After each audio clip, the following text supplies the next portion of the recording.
फुल झाल्यावरती पकडायला जायचो तर कळायचंच नाही की 3-4 किलोमीटरपर्यंत आलं, एवढं लांब जायचं. पतंगच्या बरोबर जायचो पळत पळत पळत पळत त्याच्या मागं आणि बघतो तर 3-4 किलोमीटरपर्यंत लांब आलेलो असायचो. आम्ही या पायपावरनं पतंग उडवायचो. पहिले ते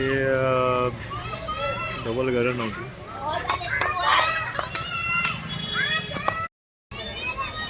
त्या पायपावरनं पतंग उडवायचं. घरं तर आता झाली, नाही तर फक्त सिंगलच घर. उंच उंच पतंग, घरं सर्व आता झाली उंच उंच.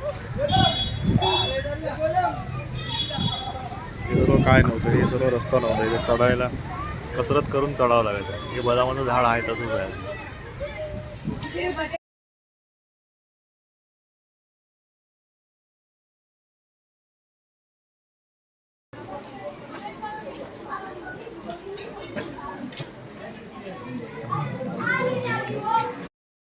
जेव्हा मोजक्याच घरात black and white T V होती, आधी क्वचितच कोणाकडे तरी एक टी व्ही आली, तेव्हा ह्या घरामध्ये कलर टी व्ही होता आणि तेव्हा VCR होता. तर इथेच पिक्चर दाखवायचे आणि ते आमचे मित्राचे वडील आहेत, राजेश शेट्टी म्हणून.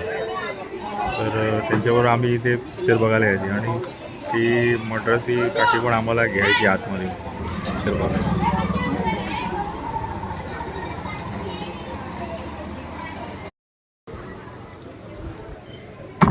पतंग पकड़ने के लिए वो 4-4 किलोमीटर का दौड़ लगा.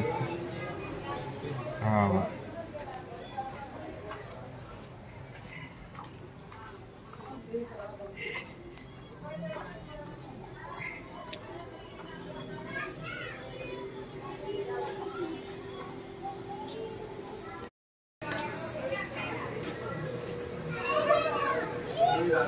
आला का?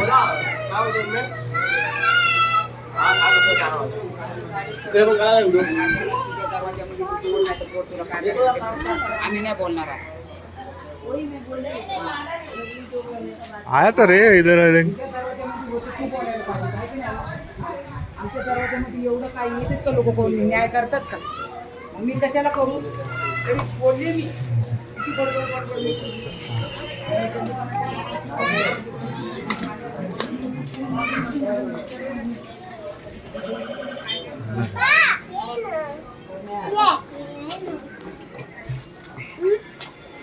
बघितलं मला? हे पप्पा गाडी आणलं बघ रे.